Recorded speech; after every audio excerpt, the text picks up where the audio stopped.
क्योंकि CSAT count नहीं किया जाता है। मेंस एग्जामिनेशन आपका 17 से 50 का होगा और आपका जो इंटरव्यू होगा, आपका जो इंटरव्यू है प्रीलिम मेंस क्वालिफाई होने के बाद वो आपका 275 मार्क्स का है।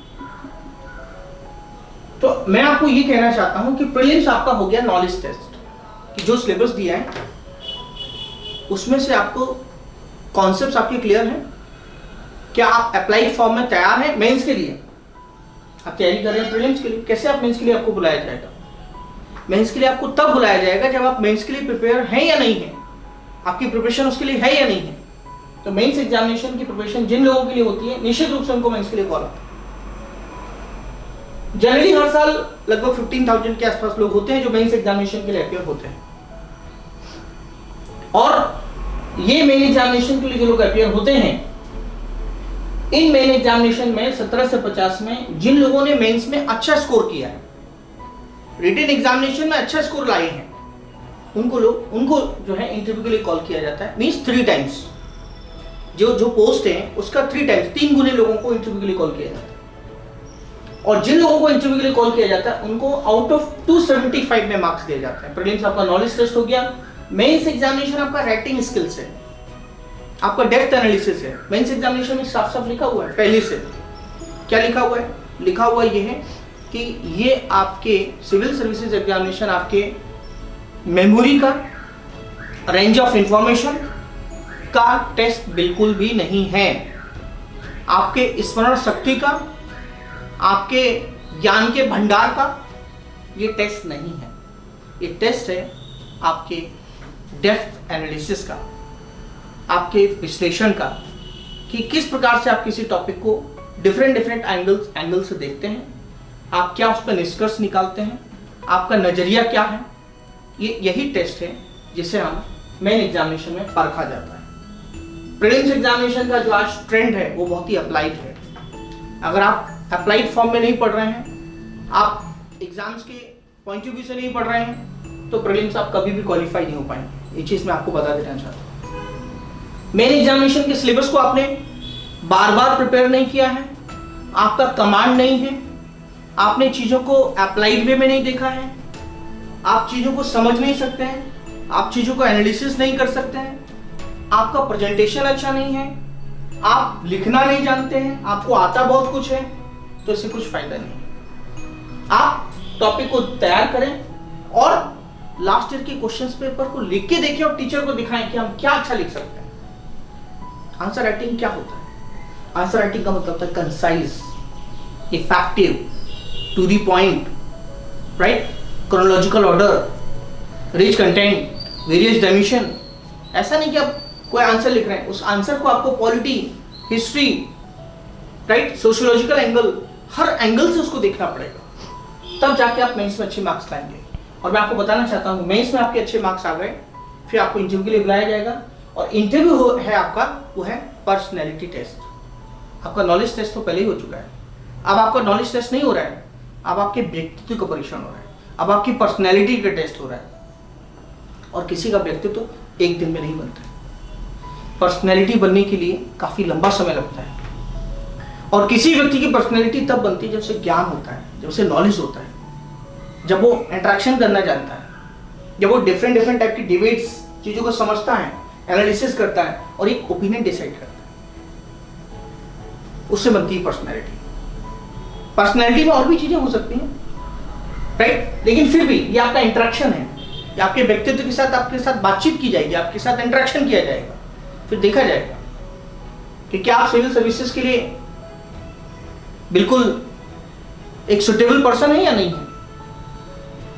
तो अगर आपको ऐसा, उनको ऐसा लगता है इंटरव्यू पैनल को कि नहीं, आप सिविल सेवा के लिए एक सही, एक जिम्मेदार व्यक्ति हैं, एक रिस्पॉन्सिबल पर्सन हैं, और आप चीज़ों को एक एज ए सिविल सर्वेंट्स चीज़ों को काफ़ी अच्छे तरीके से टैकल कर सकते हैं आप, तो निश्चित रूप से जो है आपको अच्छे मार्क्स मिलेंगे।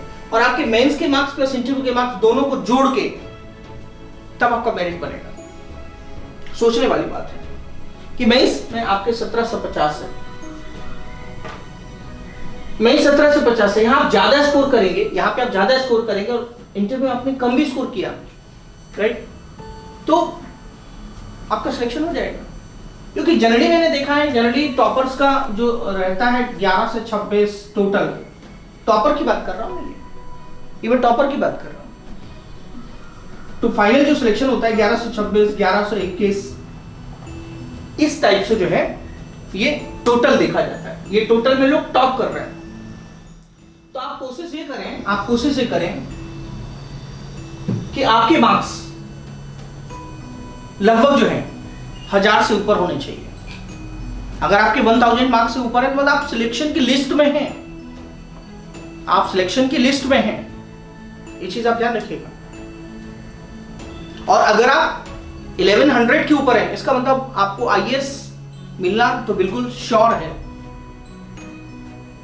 तो ये पोस्ट आपको कैसे मिलती है? आपके मार्क्स के हिसाब से, जिस प्रकार से आपके मार्क्स है उस प्रकार से आपको आपकी पोस्ट दी जाएगी, उसी हिसाब से आपको प्रायोरिटी पूछी जाती है। लेकिन अभी चर्चा ये चल रही है कि सिविल सर्विसेज एग्जामिनेशन में अभी जो है आपका जो फाउंडेशन कोर्स मंसूरी में होता है उसके मार्क्स ऐड किए जाएंगे, फिर आपको सर्विस एलोकेशन होगा, ऐसी बात जो है चल रही है। तो अगली बात ये है कि मैं ये आपको यहाँ कहना चाहता हूं कि आप मेंस में अच्छे मार्क्स लेके आए, इंटरव्यू में अगर आपको कम मार्क्स मिलते हैं तो भी टोटलिंग में आप आगे निकल जाएंगे और आपका सिलेक्शन हो जाएगा। तो इस तरीके से जो है आपको पोस्ट मिलती है, जैसे मैंने आपको बताया। जहां तक कैडर की बात है तो कैडर में आजकल जोन वाइज कैडर मिलते हैं। आपको एक फॉर्म होता है, आफ्टर प्रीलिम्स के बाद आपको फॉर्म भरना होता है, एक आपको डेफ भरना होता है प्रीलिम्स के बाद। जब आप डेफ भरेंगे तो डेफ में जो है डिटेल्ड एप्लीकेशन फॉर्म होता है, उसमें आपको कौन सा कैडर चाहिए, किस जोन में जाना है, क्योंकि जोन वाइज कैडर है। मेरा एक कैडर का एक अलग से कह सकते हैं कि वीडियो है, आप उसको देख सकते हैं कि किस प्रकार से आपको कैडर मिलता है। जॉइंट कैडर होते हैं कि कौन कौन से स्टेट के कैडर में आपको जाना है, आपको साउथ इंडिया के जो है साउथ के जो स्टेट आपको चाहिए, या आपको नॉर्थ इंडिया स्टेट चाहिए, हिली स्टेट चाहिए, नॉर्थ ईस्ट स्टेट चाहिए। इस प्रकार से जो है कैडर कुछ बनाए गए हैं। अब मैंने आपको रफ आइडिया दिया है, आप जोन वाइज भरेंगे फिर आपको कैडर मिलता है। तो इस प्रकार से मैंने आपको बताया कि प्रीलिम्स टेस्ट एक एलिमिनेशन राउंड है, मेन एग्जामिनेशन आपका राइटिंग स्किल्स है, राइट, राइटिंग स्किल्स, प्रेजेंटेशन आपका, अप्लाइड फॉर्म में आपका आंसर लिखने का तरीका। और मैं आपको बता देता हूँ, क्वेश्चन बुकिश नहीं आते, क्वेश्चन बुकिश नहीं आते हैं। अगर आप इस फॉर्म में तैयारी नहीं कर रहे हैं, उसके लास्ट ईयर की क्वेश्चन पेपर देखना बहुत जरूरी है कि आप उस रिदम में तैयारी कर सकें। और अगर आपका मेंस में अच्छा स्कोर है तो आप इंटरव्यू में जो है कम भी मार्क्स मिलेंगे तो भी आपका सिलेक्शन हो जाएगा। और इंटरव्यू के लिए आप मॉक इंटरव्यूज को ज्यादा फोकस करें, आप पोटेंशियल क्वेश्चंस को तैयारी करें जिससे आप इंटरव्यू में अच्छा स्कोर कर सकें। और एक चीज मैं आपको बताना चाहता हूँ, सिविल सर्विसेज एग्जामिनेशन में एक नाम होता है जिसे हम कहते हैं main examination. Main means main, वही मेन है। आप मेंस की तैयारी करें अच्छे से, घर पे 2-3 बार अच्छे से तैयारी करेंगे तब आपका प्री निकलेगा।